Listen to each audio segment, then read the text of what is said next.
Today's episode of the Ramp It Up podcast contains explicit language and may not be suitable for all audiences. Listener's discretion is advised.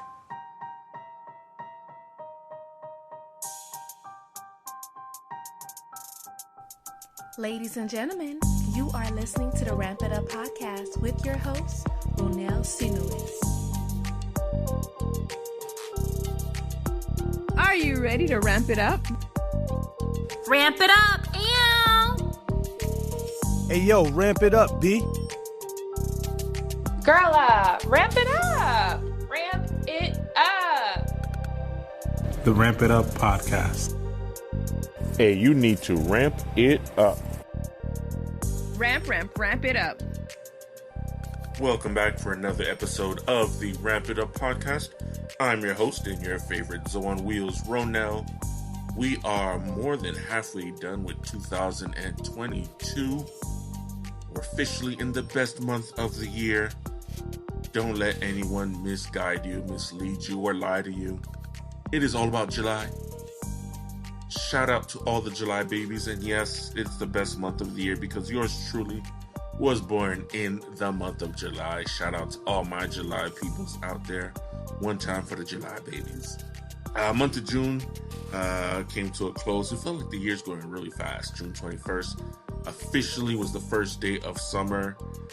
Kids were out of school since before then. That means they're at home eating up all the food and raising up the electricity bill and stressing you out. Hopefully you found some activities to keep them busy or summer programs to put them in or chores or just do like my mom used to do back in the day, feed us breakfast and then lock us outside of the house until it was lunchtime and then lock us out again until it was safe to let us all indoors. This new generation don't know nothing about that. Parents are soft now. My mom was not about that life. We weren't going to make all this noise in her head. But thanks again for tuning into the podcast, for listening on a regular basis. You know, you can find us on all major podcast platforms. Apple Podcasts, Google Podcasts, Spotify, Amazon Music. We are on Pandora and all the other apps and websites. And don't forget, we recently joined YouTube. We stream our podcast episodes on YouTube. Currently, it is all audio, but looking forward to getting my camera and stuff set up so you guys can see my handsome face during our podcast episodes. Don't forget to not only follow the podcast and listen regularly, but we want to hear what you guys are thinking. We want to hear your comments. We want you to review 5 stars. Let everyone else know, hey, tune into the Ramp It Up podcast. It's amazing. Ronell's great.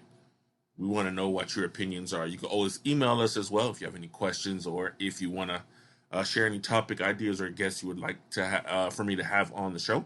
The email address is rampituppodcast@gmail.com. rampituppodcast@gmail.com. We're also on social media. Make sure to follow us on our Instagram page, ramp.it.up.podcast. That's ramp.it.up.podcast. And we're also on Facebook. Just search for the Ramp It Up podcast, where we have some pictures of myself and just other events and just ways for us to, share, interact on the social media space. I always want to know what you guys are going through, what's up in your lives. And, it's a great way for us to just keep in touch. We are not only in summer, but for those of us on the East Coast, on this Atlantic side of the world, we know it's hurricane season. Ain't no joke. From June 1st through November 30th, although it does really kick in hard towards the ends of June and the beginning of July, we are really in the brunt of hurricane season now. Down here in South Florida, we had a couple weeks in June where we had flooding and crazy rain and storms coming out of nowhere, and we're due for one. I don't want to jinx it. Fingers crossed. Our last big hurricane was in 2017, but Floridians and those of us, again, on this East Coast, we know all about hurricanes. So today we're going to talk about hurricane preparedness. And for those of you guys who aren't in hurricane areas, just disaster preparedness for those of us who are wheelchair users and just for people in general. We're going to talk about that, share some resources. I think I have about 12 things on my list that I want to share with you guys to make sure you are ready for this hurricane season and emergency situations all around. But before we jump into that July birthday month, we got to give some birthday shout outs. Only a couple so far in this first week of July. First, the month opens up with my niece, my baby girl, Layla. She's not a baby no more, y'all. She's grown up. I got to accept it. She is 16. She's a big girl. Young woman, Layla Marie Sinus, turned 16 on the 1st of July. I raised her with my own two hands. Like, her mom helped a little bit, but it was me. Mostly me. But happy birthday to Layla. My uncle, this one kind of hurts a bit because unfortunately we lost my uncle earlier this year. His birthday was on July the 7th. So, shout out to Monok Dutier, Uncle Dutier Sinoyus. You will be remembered on your birthday coming up this week, the 7th. Continue to rest in peace until we see one another again in heaven. And most importantly, coming up this week is yours truly, none other than the one, the only, Wonel Sinoyus, yours truly. My birthday is up on the 9th. I accept gifts, mostly monetary. But no, my birthday is coming on July the 9th. I am thankful to both Mr. Kesnel Sinus and Mrs. Mireille Sinus for coming together many years ago and consummating their love once again. And because they're old school Christians and old school island Haitian folks who don't believe in contraceptives, I popped up 9 months later. So thank you guys for not protecting yourself and for me coming out. And of course to my siblings and everyone else who helped raise me and all that. But shout out to me, mostly me. I'll definitely take some pictures from our birthday this year, but I am very grateful to see another year, and I'm very thankful to God that I'm healthy and I am able to see the age of 36. I'm turning 36, y'all. I'm old. I accept it. I don't got to be cool no more at this age. My knees hurt, even though technically I don't feel them. But I'm 36 in a couple more days. So my family actually has a lot of birthdays in the month of July. So in the next episode for this month, I will share the second half of the birthdays. But again, Layla, my dearly departed uncle, and myself, we start off the month. So happy birthday to us. And before I forget, actually, hopefully everyone had a fun and safe July 4th weekend. Happy Independence Day to all my Americans, whether you're Haitian American, Latin American, Asian American, Russian, Arab, whatever other backgrounds you may come from, or if you were just born here and your family has been here many years, Black Americans, white Americans, wherever you are, Puerto Rican Americans, U.S. Virgin Island Americans. I don't know if that is proper, but everyone under our red, white, and blue. Happy Independence Day. Hopefully you had a safe weekend. You didn't overdo it with the food. You didn't have too much barbecue food. You didn't drink too much. And most importantly, you stayed safe. Like the fireworks, I guess as a kid, I was way more lax about not losing a finger or two when shooting up fireworks. But now, as an adult and understanding bills and missing days of work and all that, yeah, everyone be safe. Hopefully you didn't catch anything on fire or hurt yourself, and just enjoyed the day off. And of course, think about those who have fought for our independence, who fight each and every day to keep us safe and an independent nation. There are many things that need to be fixed here in this beautiful country, but I thank God each and every day for the freedoms that we do have, and even the freedom to be able to speak against things in our country that we don't like. So overall, whatever your leanings may be, we are all glad to live in these here United States. So again, happy 4th of July, Independence Day to all my Americans. Now, like I said, we're talking about hurricane/disaster preparedness. It's a really big thing here in South Florida. Every couple years we have a big hurricane. Tropical storms come through. Sometimes we're spared the worst of it. The last hurricane that hit us directly was in 2017, Hurricane Irma. Now, for me, this was fresh into my injury. It wasn't even a full year yet, and we had to deal with the hurricane. And it was very different from the many other hurricanes and hurricane seasons I experienced growing up because I was in a wheelchair. Technically, I was on bed rest at the time, so I wasn't even all up in my wheelchair at the time, but it was very different because in the prior years, my father, my brothers, and I, and cousins or nephews, we'd go around to our family members' houses and board up windows and deliver water. I would do it for, close friends and girlfriends, parents, just make sure everyone was safe.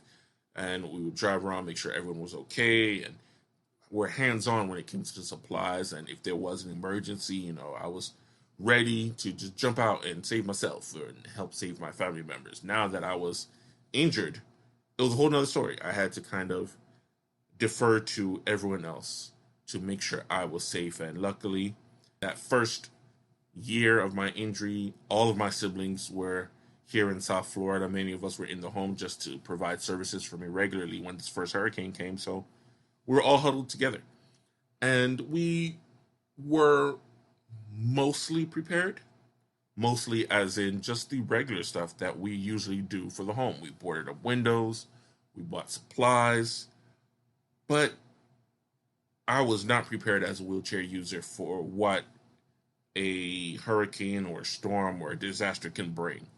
That being losing power, losing services, home health services unable to come to the home, not knowing if you needed to evacuate or not, or transportation. And that year, for those of us who were in South Florida, if you remember, or just focused on the news, it was supposed to be crazy. And actually, it did hit us pretty hard. But many people decided, we are leaving. And there was gridlock. There was shortage of gas. Like, people were ready to hit the road. And many people did get on the road. In fact, my family members were considering doing the same. So I actually rented a wheelchair accessible van for that weekend to make sure if we needed to evacuate, I could do so safely. And mind you, remember, it's not just myself, but my mother also, because of her advanced Alzheimer's, she is unable to walk or stand on her own. So she uses the wheelchair as well. So we wanted to make sure that if we needed to get up out of here, we had a way to do so. But here we are, 5 years later. I've had a lot of time to not only learn from that first experience, but each and every year when hurricane season came back around, thankfully, because of Jackson Memorial Hospital, the University of Miami, the Spinal Cord Injury Support Group, and now United Spinal have all done their parts to help some of those of us in the spinal cord injury / wheelchair user community to be prepared for some of these natural disasters or some that may be unnatural. So either way, I'm just going to share some of the tips that I have. This is by no way a full comprehensive list. In fact, I'll be sharing some links online from the CDC, from Red Cross, and also United Spinal. United Spinal actually has a program called Ready to Roll for Preparedness that helps you prepare yourself for any of these emergencies. So I'll be sharing links in the episode notes. But just a list of things that you guys can use, your caregiver, your family members, or a friend of yours, if you're here, just some things that you can do to prepare yourself and your family for hurricane season and other emergencies. Now, this list isn't, again, it's not a full, complete list. This is a small list, a little truncated one, but I'll have a link with some full ones. And of course, I'm not going to put anything in any particular order. I'm just going to share them as they kind of came to the top of my head. First one, and I think this is one that everyone kind of knows, is to stock up on food. Now, we always want to stress non-perishable food items, because if we do lose power or if we're unable to go shopping for several days, you don't want to have to go through all your fresh veggies and fruits in a couple of days, because they do spoil, especially if power is out. You don't want to have a full gallon of milk in the fridge, and within 2-3 days, it can't be refrigerated anymore. We're talking about canned goods, soups. I know personally, I always purchase soups in preparation for hurricane season. Nothing that has to be cooked in the case that we don't have any way to cook them. So whether it be chicken noodle soup or Chili, it might not be as delicious, but it doesn't have to be cooked or warmed up. Tuna fish is another way to go. Tuna, pop open the can. You can eat it just like that for those who like it that way, or add a little bit of mayo, make a sandwich, crackers, or eat it that way on a salad, whatever you want. Tuna fish is another great way to go. Peanut butter, jelly, jams, anything that could make a quick sandwich or can be spread on crackers or other vegetable items. Again, they're all non-perishable. They don't have to be refrigerated, and they don't have to be cooked. You want to make sure you have some of these on hand for those who want beans and things of that nature. Have non-perishable food items. If you do have a source of energy where you can cook items, easy, quick cooks, noodles, the ramen noodle packs are a great way to go. Another one I always purchase are deli meats. Now, I did say non-perishables, but these are easily frozen items that you don't need to cook. When hurricane season comes around, when I do my shopping, I make sure I have 2 or 3 packs of sliced turkey, if you like bologna, pastrami, whatever it is. I put them in my deep freezer, make sure they're frozen. That way, if and when we do lose power, they defrost or run them under some water. They defrost, and you have stuff to make sandwiches for a few days. Don't defrost all of them at the same time. You don't know how long you're going to be without power or be unable to make purchases. So 1 pack at a time. Be frugal with your slices of turkey. So again, stock up on non-perishable food items. The next ones, make sure you're stocking up on beverages. If you're a soda person, hey, get yourself some soda. If you do juice, get your juices. Again, non-perishable stuff. Don't get, again, another full gallon of milk or a smoothie. That's going to be horrible after a day or two. Water is a huge one. Water. Potable water. Drinking water. Make sure you have bottles, gallons, whatever you choose to have. Most of the time, they will tell you not to drink the one straight out of the faucet or refrigerator if you have a water dispenser. A way around that, if you don't want to just have gallons upon gallons, especially when everyone's rushing to the store and trying to fight for water, have water filter systems, whether it's a water pitcher that you can pour water through and it filters itself, or a water filter directly on your faucets. That way you don't have to worry about running out. Just make sure you have extra filters on hand. The rule of thumb, I do believe, is 3 gallons of water per person in the household. Because of my catheter and my bladder situation, I tend to drink a gallon per day almost. So I would probably have to double or triple that depending on how many days we may be without those supplies. So make sure you have beverages or ways to dispense some water, water being the most important. The third one, make sure you stock up on toiletries and first aid equipment and items. Don't do what happened during the beginning of quarantine and there was just no toilet paper for nobody outside in the world, no paper towels, no napkins. That's ridiculous. Just buy a couple more packs. Like, let's be real. Whether you use wipes, whether you use toilet paper, just buy a couple extra. I don't want to have to try and haggle with my neighbor for 1 roll of toilet paper and that joint's going to cost me $100. It's ridiculous. But definitely want to make sure you have extra toiletries. That includes your soaps, deodorants, lotions, whatever you know you need on a daily basis, because when power goes out or if we're in an emergency state, we may not be able to get up out of the house to go get these items. You don't want to be the one musty one when everyone's locked in the house and you stink and you end up getting pushed into the back room all by yourself. Have some toiletries. Another one, your first aid equipment is super important. You don't know if anyone can get hurt during that time, especially if kids. Kids get hurt. Just because it's a hurricane doesn't mean no one's not going to be running around playing. Someone can still fall, hurt themselves. Make sure you have gauze, bandages, alcohol peroxide, splints, anything on hand that you may need to, and headache medicine, things like that. Just regular first aid items. If you have allergies, make sure you have EpiPens. You don't want to have an emergency like that come up and not be able to go out for services, or emergency services not be able to come to your home.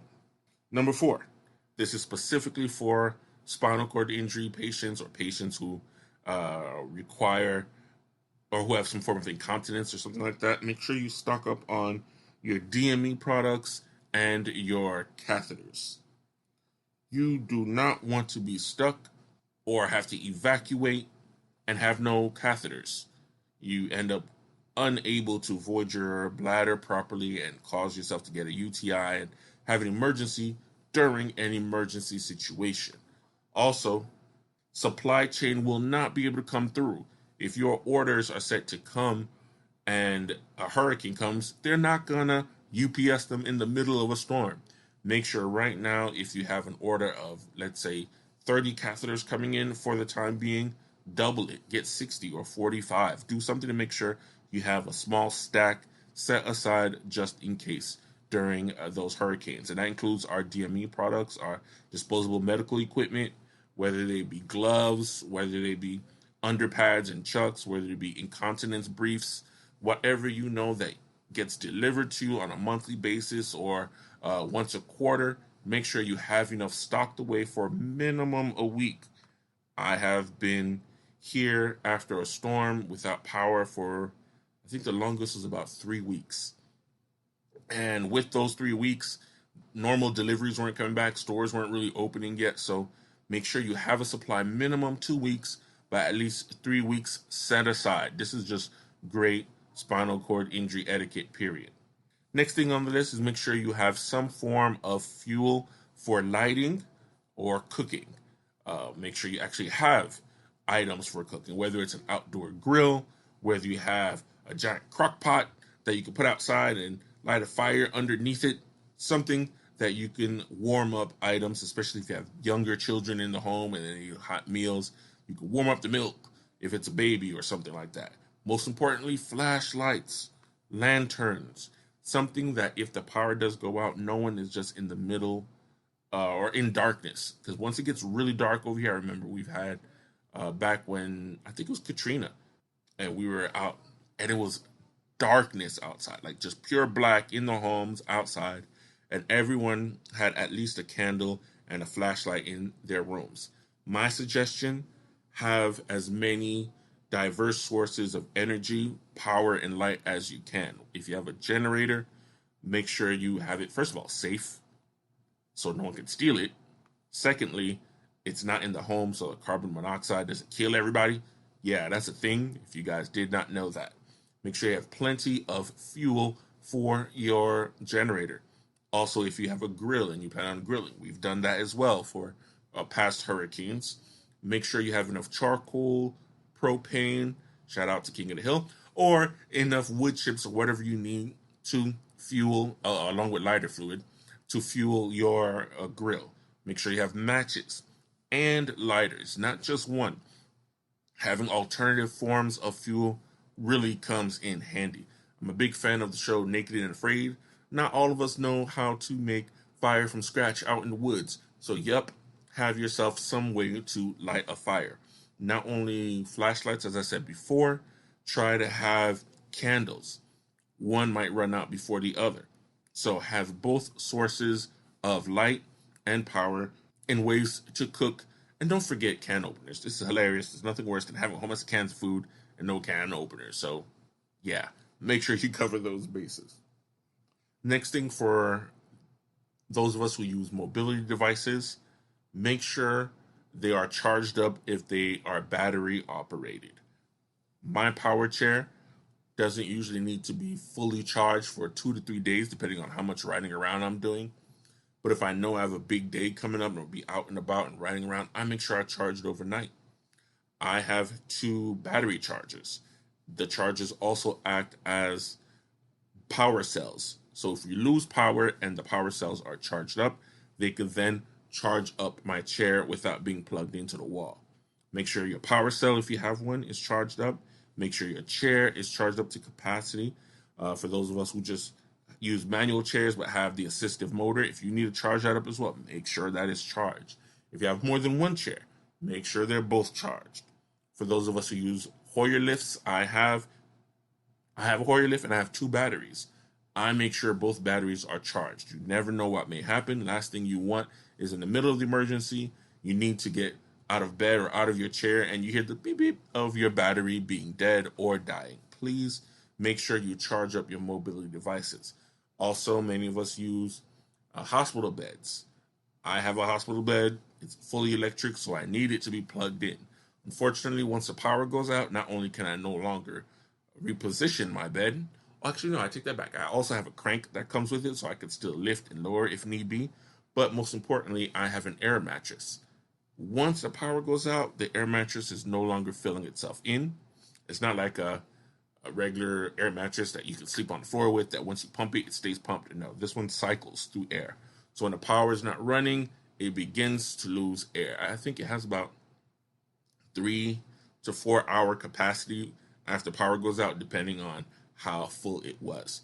If you have an energy source that you can plug in to your bed, great. If not, look to have an alternative mattress or somewhere else that you can sit or sleep on and it's not deflating and putting you directly on the frame. It is painful. I know. It happened to me that first year. Also, you want to inspect all of these items. Last thing you want to find out in the middle of an emergency is one of the wheels on your chair is messed up, or something has broken, or it's not moving about, or you need to get something fixed on the chair, but your Allen wrench isn't with you. Make sure, as we're in hurricane season, once a week, 2-3 times a week, more than you usually are, checking on the maintenance of your chair. Make sure everything is working properly, your Hoyer lift, your bed, whatever you use, your standing frame, make sure they're all functioning properly. Next thing, and this is one I truly believe in, I do it no matter what, not just during hurricane season, but prepare 1 or 2 emergency go bags. You never know what may come up. You may get sick, or you may have a trip, or you may just, for one reason or another, need to move fast. Have 1 or 2 emergency go bags. Personally, I have 2. I have one that has my supplies, my DMEs, my catheter supplies, some toiletries, things of that nature, my medical medications and stuff, all extra. These are all extra items that do not count in my reserve or in my regular use. So they just sit in the bag. I rotate them every 3 months to make sure nothing's expired and everything's still working well. I keep that first bag. The second bag is clothing. I usually have 3 or 4 t-shirts, about 2 or 3 pairs of sweatpants, some socks, just something that in the case of emergency, you got to dip.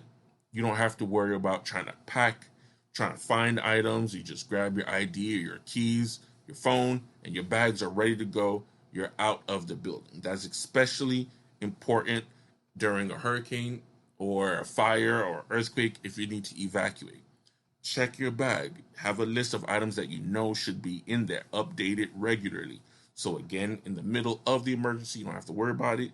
You can tell whoever's helping you out, or if you're able to do so yourself, snatch your bag from a close location. Don't have your bag in the shed that's not connected to the house and it's a hurricane, so now you can't get to the shed, or it's in your storage, or it's in the trunk of your car and you can't get to your car because outside's flooded. Have it somewhere close on hand that you can just snatch it up and do what you need to do. This is also a very important one. As homeowners or people who live in certain areas, you should really know it off the top of your head. Know if you are in an evacuation area. I live in South Florida. We flood easy. It doesn't even have to be a full-blown storm. Just heavy rain and places are flooding. I did say at the top of the episode that we had some storms at the beginning of June, and the areas of Cutler Bay and South Beach and Miami Beach were flooded. Now, when some people hear flooded, they think, oh, water up to your ankles. No, I'm talking about if you're driving a convertible, inside of your car might be flooded in. If you drive a Lamborghini, you might not see the top of your car. There are people literally swimming, people in boats. We have rivers and lakes and canals that were overflowing. There were fish outside of people's houses, like flooded. I saw a video or 2 on Instagram, or I'm going to see if I could find them and link them in the episodes for you guys to understand flooding. That way you're prepared once they announce a storm. If you need to move your property, your vehicle, if you need to purchase sandbags to block out rain from the doors, or if you need to bring your dogs and cats in the house to make sure they're not getting flooded away, although you should do that no matter what once a storm is announced anyway. But make sure if you are or are not in a flood area, or if you need to be evacuated. Some people who deal with earthquakes understand that they're on a fault line and they have to evacuate. Or on the West Coast, the areas where fires are more common. They know what area they live in, they know what may happen, so they understand that once these things are announced, they will most likely have to evacuate. Now, knowing if you're in evacuation zone is only half the battle. The other half is making sure you have an actual evacuation route and you know where you are evacuating to. No point in evacuating to your neighbor's house and his house gonna get flooded too. Stupid. Know your route. How are you going to get out of here? If you are in a wheelchair like myself, if you use a walker, you're on crutches, you probably won't be able to run out as fast as everyone else who's trying to evacuate. Can you drive your own vehicle? Do you have a vehicle? If you're used to taking public transportation, are they offering evacuation for those of us who need assistance? Are special transportation services still in service? Is your insurance going to help you out? You need to know your evacuation route. I know here in South Florida, you can call 311 and set up evacuation transportation, emergency transportation. They literally put you on the list. They update it each year. So like, hey, Mr. Sinus, in case of emergency, do you need us to evacuate you? That way, they'll call you when the emergency is coming up if the evacuation order is given and you know you have a ride to get out of where you're going. Make sure not only you have a ride, but you know where you're going. There are shelters everywhere. By me, I know my church is a shelter. I know the stadium. I live literally a couple blocks away from now called Hard Rock Stadium where the Dolphins play. That is also a shelter. Now, there are hospitals in the area. Some of them shelter as well. But you need to not only know where you're going, but if that shelter works for you. If I know I need a bed, I need somewhere where I can charge my chair, but the shelter ain't got no power or there's no generators, that's not the place for me to go. If I know I may need emergency medical assistance because of my catheter or bowel program, whatever it may be, probably want to find somewhere that specializes if I don't have someone on hand. A friend of mine gave me the advice of, just fake an emergency and go to the hospital. I'm not going to tell you to fake an emergency, but if you decide that evacuating to the hospital is the safest place for you and they allow you to, hey, that is you. Just make sure not only you know your area, if you're in the evacuation area, you know how to get out of your area and where you are going. The next one kind of goes in hand with the previous one. You want to make sure you have emergency contacts. If you are a wheelchair user, if you're elderly, if you know you usually need assistance, and you evacuate on your own, nobody knows where you at. If you're in an emergency, what's going to happen? Make sure your family and friends, your caregiver, whoever you know is reliable, knows where you are going. They know your evacuation route. Or more importantly, like myself, I can't transfer myself. Let someone know, and in case of an emergency, they got to come save you. Make sure they're safe. They got all their supplies. They know before things get worse, come get you. Don't get left behind because you forgot to tell somebody that you needed assistance. Let them know your number. A big thing my family does, we leave our location services on our phone. In case somebody just get kidnapped, say, hey, find me. Well, if I'm in an emergency and I didn't have a time to tell them which shelter I'm at, they can look up and be like, okay, RC is located here, Dad is here, someone is here, everyone is in a safe place. Also, a big one for those of us who are in the wheelchair community or have some form of disability, contact your local fire department, your police department, let them know you're in the neighborhood, and you may need assistance if something goes down. Now, all of us have family and friends or spouses who are able to help us in the middle of these emergencies. That's why emergency services exist, for emergencies. Let them know, hey, this is my address. I'm unable to do this in the middle of an emergency and I will need assistance.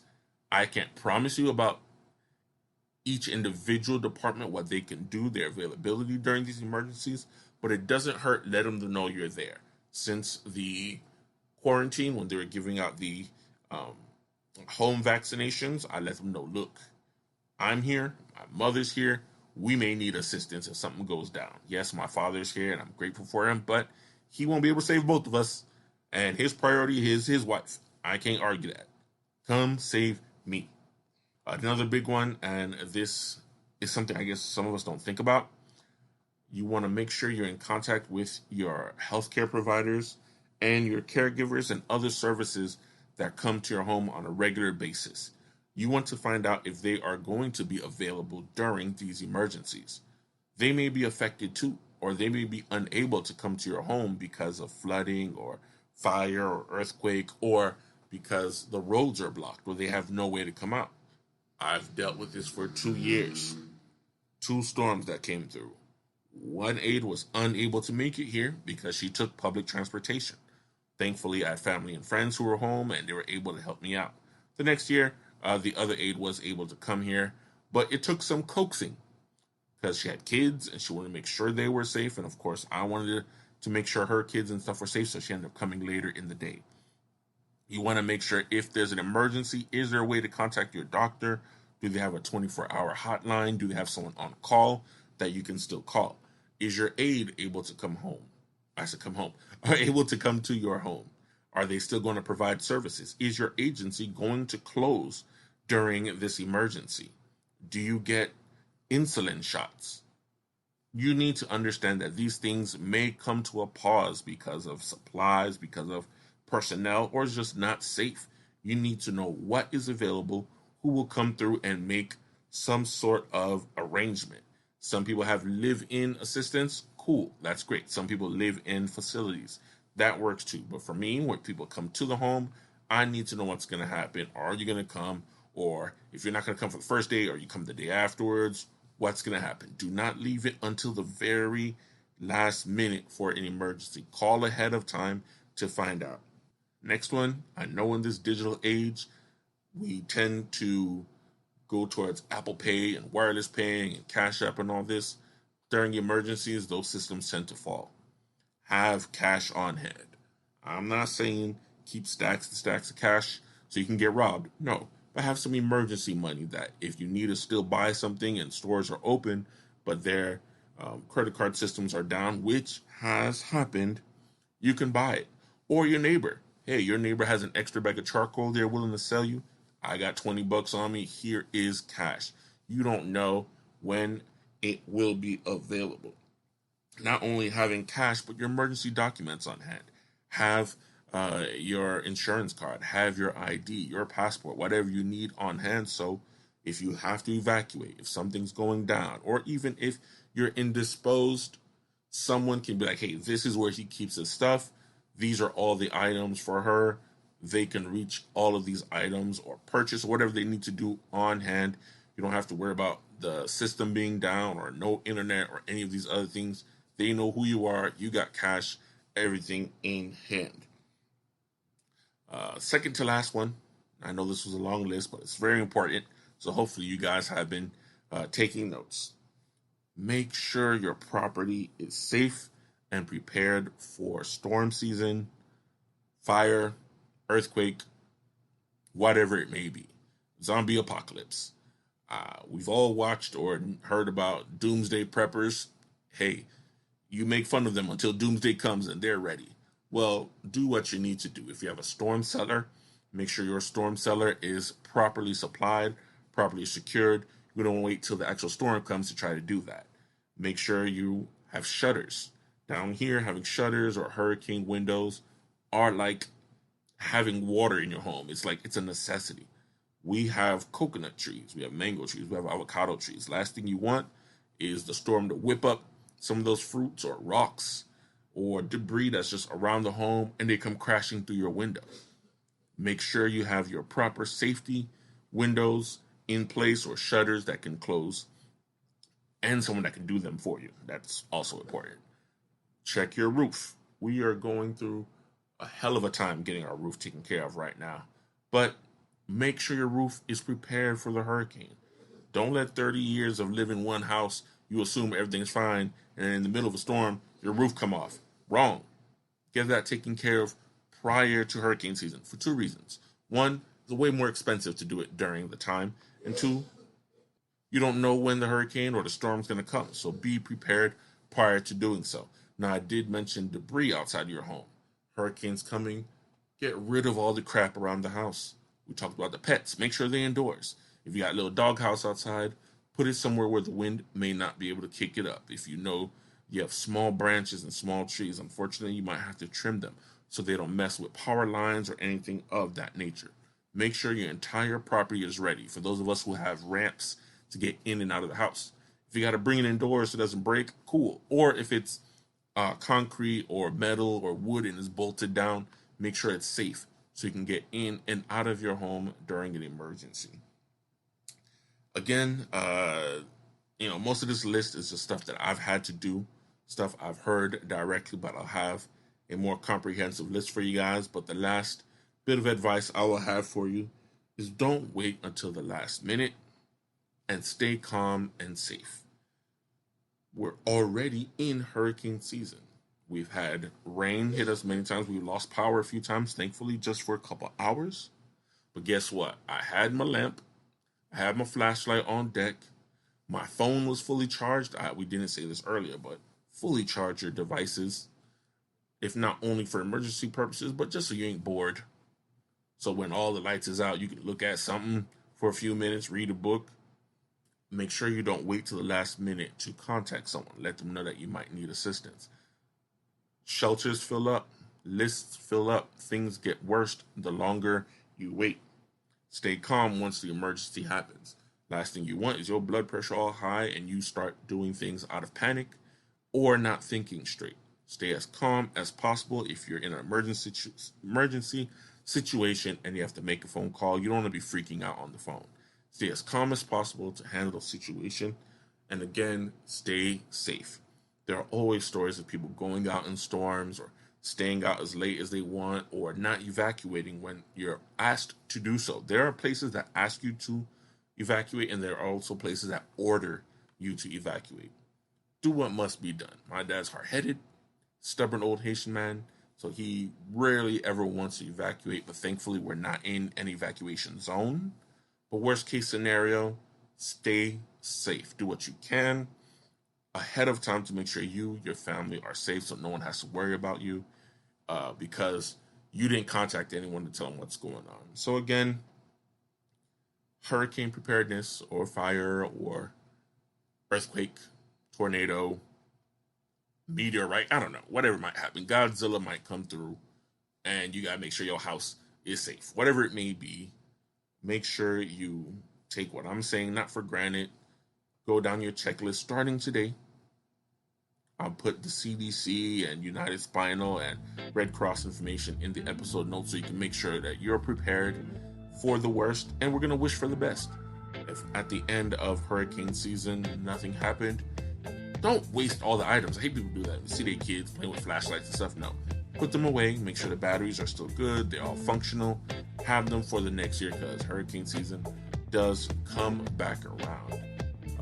Thank you all for tuning in to this episode. I'll be back. We're going to have a couple more since it is summer break.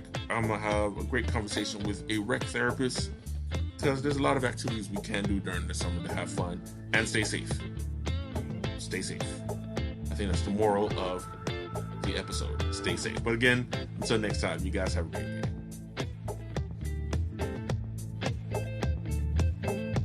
Thanks for tuning in to the show. Connect with the podcast on social media. Check out our Instagram page at ramp.it.up.podcast or email us at rampituppodcast@gmail.com. Until next time.